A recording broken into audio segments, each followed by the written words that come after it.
Мына Үстүкөл жергесинде турабыз. Өзүңүздөр жакшы билесиздер. Урматтуу укук коргоо органынын кызматкерлери, урматтуу жергиликтүү бийликтин органынын жетекчилери жана урматтуу жергиликтүү калк. Үстүкөл жергесинде көптөгөн жылдардан бери, ондогон жылдардан бери ушул жерде туристтик сезонду, такыр эле ушу туристтик маселенин бардыгын кимдер контролдоп турду эле?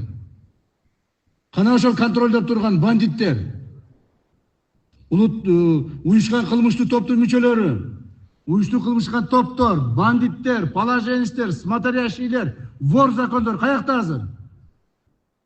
Андайлар мындан ары болбойт. Мына ошондо да айтышкан, булар менен күрөшүш кыйын, буларды жеңиш кыйын деп. Буларды жеңдик, мындан ары да жеңебиз.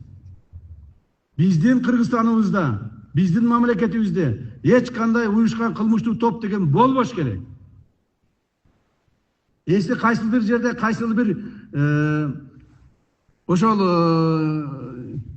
уюшкан кылмыштуу топтун мүчөлөрү, бандиттер баш көтөрө турган болсо, мыйзамдын катаал шарттарында жазага тартышыбыз керек. Эч кандай эбо деген болбойт. Аларга аралашып кеткен укук коргоо органдарынын, улуттук коопсуздук комитетинин кайсыл бир кызматкерлери болсо, кошо жоопко тартабыз. Мындан ары элибиз ээн эркин, өзүнүн каалаган максатында мыйзамды бузбай, ээн эркин жашоого мүмкүнчүлүк түзүлдү.